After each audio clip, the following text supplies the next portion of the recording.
So hey you all, I'm going to be showing you about the top 10 eyeshadow mistakes that all of us make and how to fix it. So let's start off.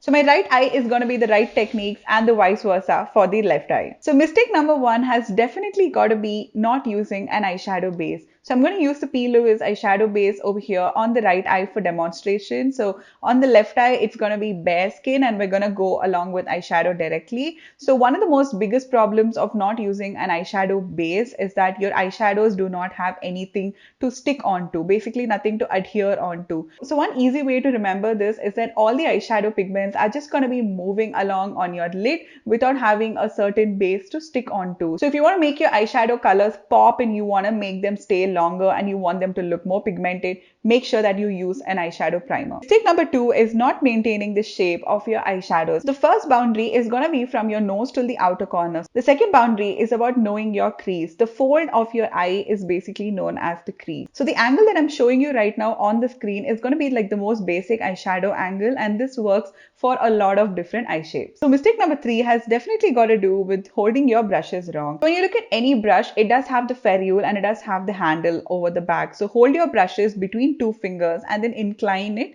using your thumb finger rather than holding it like a pencil. So for the entire tutorial, we are going to be using the Mars Cosmetics Purse eyeshadow. So I hope you guys enjoyed this one. Mistake number four is starting from the lighter tones and then blending directly. I really cannot stress on this enough, but what I usually see is everyone starting from a lighter color and then taking it on a really huge fluffy brush and then they directly start to blend the color. So by doing this step, what you're doing is just moving the eyeshadow here and there. So it does not really stay put on a certain place, which also makes it look like as if it's a lot less opaque, and it also makes it look like the eyeshadow is less pigmented. So right now I'm going to go for a second layer of the same neutral shade and we're going to do the same step again, and this is what I see everyone doing, and this is one of the most biggest reasons why your eyeshadow does not really look pigmented and why it keeps moving throughout the day and it starts to disappear. So on the right eye, I'm going to start from the deepest shade on a really small brush and then take it and press it directly onto the crease. So while you do this, make sure that you open your eyes every now and then and check how the color looks through,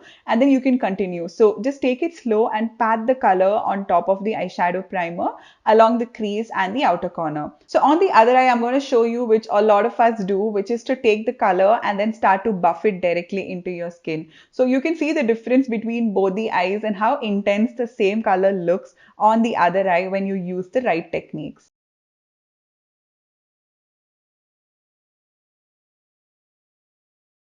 So mistake number five has got to do with blending the colors itself. So I cannot stress on this point enough, but what everyone tends to do is to use a certain color and then start to blend the previous color using this color. So what this does is it moves the previous color and it also does not give the current color a place to deposit. So even if I use a larger blending brush and blend the colors itself, the colors, they tend to disappear and they start looking muddy rather than it getting blended and having a true tone to itself. So no matter how many shades I layer upon it, it is not going to give me the color intensity and a gradient effect. So mistake number six is using the wrong size of brushes. So on the right side, as you guys can see, I'm going to use the transition shade and I'm going to start to blend and diffuse the edges of the deeper shade. So we're not diffusing the eyeshadow and rather we're diffusing out the edges of the previous shade. So by this, you can also retain the color which you just applied, and you can also retain the transition shade. So all of it remains true to color, which gives you a beautiful gradient. So another advantage of smaller brushes is that you have a lot more precision and control when you're blending it without the color going everywhere like the other eye. So as we used an eyeshadow primer, both of the shades have adhered well onto the lid, which makes both of them true to color, and you're just blending the topmost layer of both the eyeshadows in the junction, which also gives you a good blend. So by this, you get a very good gradient of eyeshadows and you also keep the colors true to itself. So if you notice a difference between both the eyes, the tones in the left eye is just completely all over the place, and on the right eye, the shape, the color, the gradient, everything is well defined. So mistake number seven has got to do with blending your colors too high. So we're going to use this pack blending brush for demonstration, and this is basically like a rounded blending brush. And what I do is I take the color in the tip of the brush and then I start to buff out the edges of the transition shade that we applied in the previous step. So by doing this, you do have a little more precision than using a lot more bigger brush like the Sigma one that I showed you earlier. So this brush would be really helpful to give you that precise blend just by blending out the edges and also maintaining a gap between your eyebrows and your eyeshadow. So as you can see, the brush is not entirely touching my lid and only the edges of the brush is touching the lid. So if I were to use the entire surface of the brush on my lid, it would cover even more surface, making the color just go all the way till my brow bone, which is something we do not want. So before you start any look, make sure that you know your brushes. So know the brush's shape, the angle, the size, the density, so that you understand what it would be used for doing a certain look. To improvise the look, I'm going to use this creamish beige eyeshadow and we're going to do the same step above the transition shade. So this would kind of help the blending a little bit better and I'm going to use the edge of this brush to do so. Mistake number 8 is over blending. So I have told this a couple of times that blending your eyeshadows a little too much is just going to make it look very muddy and you're just going to make all the shades get together. So it's basically like you're just sweeping on the floor and all the eyeshadows are just going to get mixed. So that's basically what happens when you blend a little too much.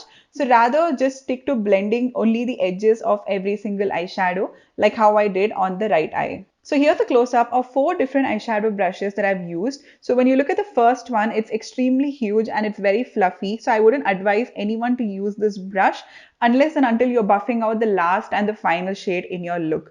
The second brush is a lot more denser and it's a lot more shorter, which gives you more control and it's also a lot more smaller. The third brush is even more smaller. This is great for your lower lash line, your crease, and you can also do your entire eyeshadow using that one brush. So the fourth brush is a shader brush, so it works really well to pack on color, but at the same time it does have a little bit of movement, which is helpful to also blend eyeshadows in a very small, precise area. So just to demonstrate, I'm going to show you over blending. So I've added about 2 layers of the deepest eyeshadow, and when I start to blend it continuously all over the place, do you see that the color has completely disappeared and it does not look like the other eye?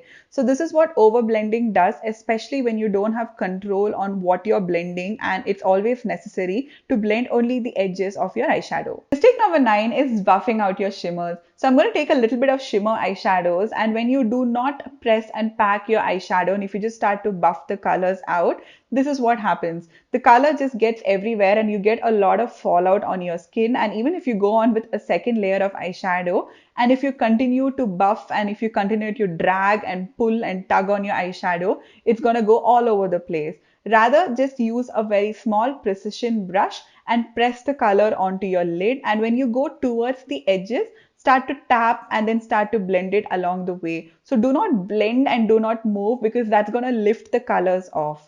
So as you can see at the ends, I'm pressing and I'm tapping the shimmers at the junction between the mattes and the shimmers. So this would leave like very few specks of shimmer here and there, which would also make it look blended at the same time. Mistake number 10 is overdoing your highlighters. So we're going to use a champagne eyeshadow for demonstration. And one of the most common mistakes that everyone does is to apply their inner corner highlighter all over the nose also.